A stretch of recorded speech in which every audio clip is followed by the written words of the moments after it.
ಇದಕ್ಕೆ ಬೇಕಾಗಿರೋದು ಇವಾಗ ಹಲಸಿನ ಬೀಜ ನೋಡಿ. ಇವಾಗ ಪದಾರ್ಥ ಕೂಡ ಕುದೀತಾ ಇದೆ, ಅದಕ್ಕೆ ಒಗ್ಗರಣೆಯನ್ನು ಹಾಕ್ತೇನೆ. ವಿತಾ ಫ್ಯಾಮಿಲಿಗೆ ನಿಮಗೆಲ್ಲರಿಗೂ ಸ್ವಾಗತ. ಇವತ್ತೊಂದು ಸಿಂಪಲ್ ಆದ ರೆಸಿಪಿಯನ್ನು ನಾನು ನಿಮ್ಮ ಜೊತೆಗೆ ಶೇರ್ ಮಾಡ್ತಾ ಇದ್ದೇನೆ. ಈ ಮಳೆಗಾಲದಲ್ಲಿ, ಮೊದಲಿನ ಕಾಲದಲ್ಲಿ ಈ ಸಮಯದಲ್ಲಿ ಏನೂ ಪದಾರ್ಥಕ್ಕಿಲ್ಲದಾಗ ಇದು ಒಂದು ಎಲ್ಲರ ಮನೆಯಲ್ಲಿ ಇದ್ದೇ ಇರ್ತದೆ ಹಳ್ಳಿಗಳಲ್ಲಿ. ಹಾಗಾಗಿ ಇದು ಒಂದು ಸಿಂಪಲ್ ಆದ ರೆಸಿಪಿಯನ್ನು ಬೇಗನೆ ಮಾಡಬಹುದು ಅಂತೇಳಿ ಈ ಥರದ ರೆಸಿಪಿಯನ್ನು ಮೊದಲು ಜಾಸ್ತಿ ಮಾಡ್ತಿದ್ರು. ಅದೇನೆಂದರೆ ಸೌತೆಕಾಯಿ ಹಾಗೂ ಹಲಸಿನ ಬೀಜ ಹಾಕಿ ಒಂದು ಸಿಂಪಲಾದ ಸಾರು. ಇದಕ್ಕೆ ಕಡಿಯುವ ಜಂಜಾಟ ಎಲ್ಲ ಏನಿಲ್ಲ, ಹಾಗೆಯೇ ಟೇಸ್ಟು ಕೂಡ ಸೂಪರ್ ಆಗಿರ್ತದೆ. ಬನ್ನಿ ಇವಾಗ ಇದರ ರೆಸಿಪಿಯನ್ನು ಸ್ಟಾರ್ಟ್ ಮಾಡೋಣ. ಅದಕ್ಕಿಂತ ಮೊದಲು ಯಾರು ನನ್ನ ಚಾನಲನ್ನು ಇನ್ನೂ ಸಬ್ಸ್ಕ್ರೈಬ್ ಮಾಡದೆ ನನ್ನ ವೀಡಿಯೋಸನ್ನು ನೋಡ್ತಾ ಇದ್ದರೆ ಪ್ಲೀಸ್ ನನ್ನ ಚಾನಲ್ಗೆ ಸಬ್ಸ್ಕ್ರೈಬ್ ಮಾಡಿ, ಸಪೋರ್ಟ್ ಮಾಡಿ. ಬನ್ನಿ ಇವಾಗ ಬೇಗನೆ ಇದರ ರೆಸಿಪಿಯನ್ನು ಸ್ಟಾರ್ಟ್ ಮಾಡೋಣ.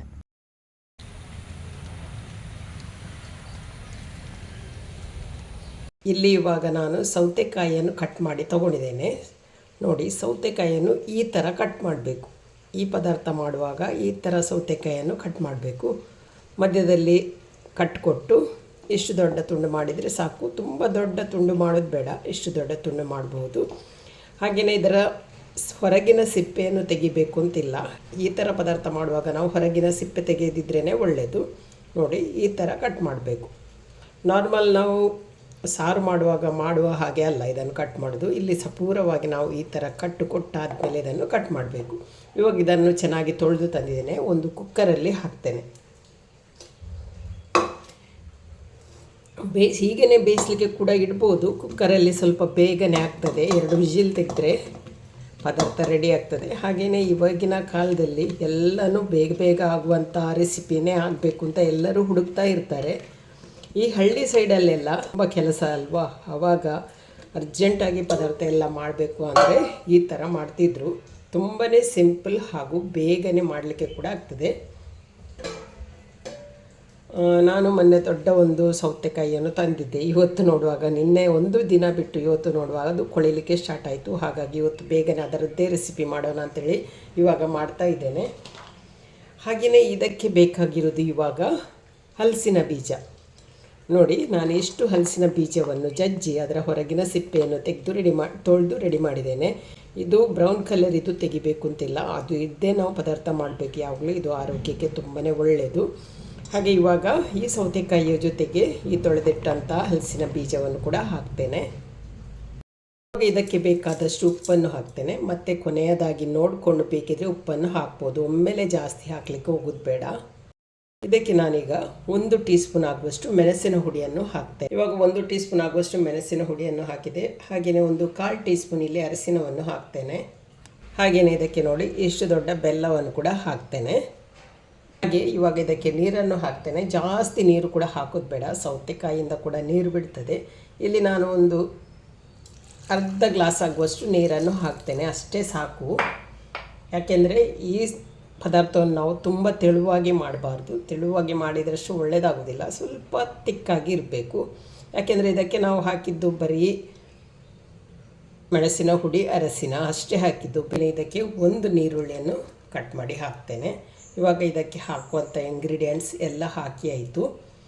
ಬರೀ ಮೆಣಸಿನ ಹುಡಿ, ಅರಸಿನ, ಬೆಲ್ಲ ಹಾಗೂ 1 ಈರುಳ್ಳಿ ಇಷ್ಟನ್ನು ಹಾಕಿದರೆ ಆಯಿತು.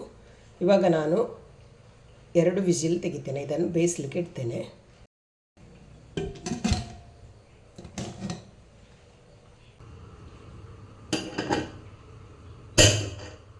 ಇನ್ನು ಇದಕ್ಕೆ ಒಂದು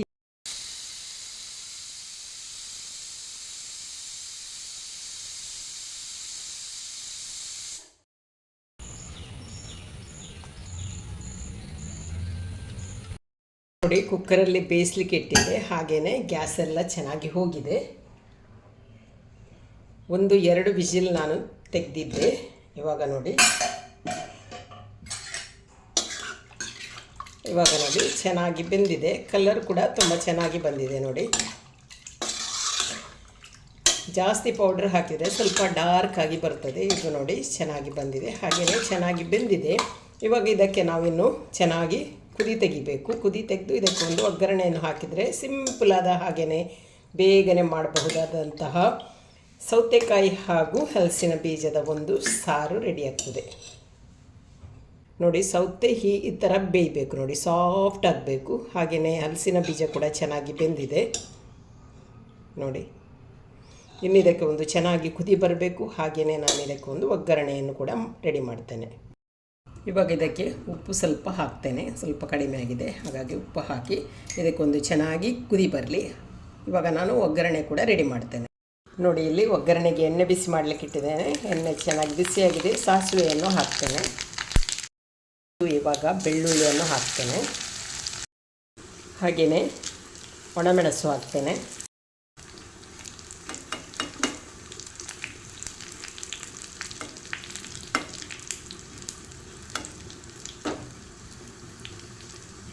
ಇವಾಗ ಬೆಳ್ಳುಳ್ಳಿ ಫ್ರೈ ಆಗ್ತಾ ಬಂತು.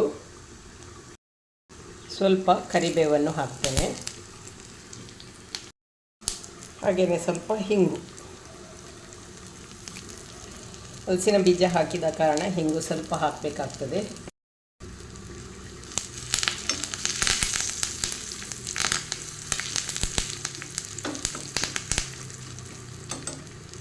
ಇವಾಗ ನೋಡಿ ಒಗ್ಗರಣೆ ರೆಡಿ ಆಯಿತು. ಇನ್ನು ಒಗ್ಗರಣೆಯನ್ನು ಹಾಕ್ತೇನೆ. ಇಲ್ಲಿ ನೋಡಿ ಪದಾರ್ಥವನ್ನು ಕುದಿಸಲಿಕ್ಕೆ ಇಟ್ಟಿದ್ದೇನೆ. ಚೆನ್ನಾಗಿ ಕುದೀತಾ ಇದೆ.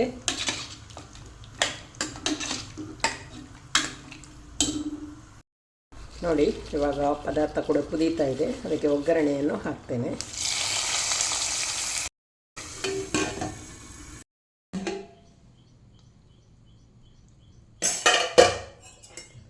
ನೋಡಿ ಇವಾಗ ರುಚಿಯಾದ ಹಾಗೂ ಸಿಂಪಲಾಗಿ ಮಾಡುವಂತಹ ಸೌತೆಕಾಯಿ ಹಾಗೂ ಹಲಸಿನ ಬೀಜದ ಸಾರು ರೆಡಿ ಆಯಿತು.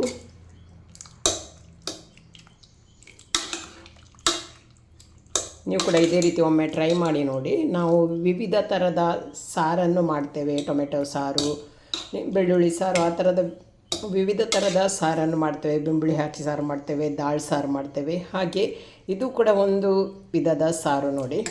ತುಂಬಾ ಟೇಸ್ಟ್ ಆಗ್ತದೆ. ಕಡಿಯುವ ಜಂಜಾಟ ಇಲ್ಲ, ಏನಿಲ್ಲ. ಹಾಗೆಯೇ ಬೇಗ ಕೂಡ ಮಾಡಿ ಆಗ್ತದೆ.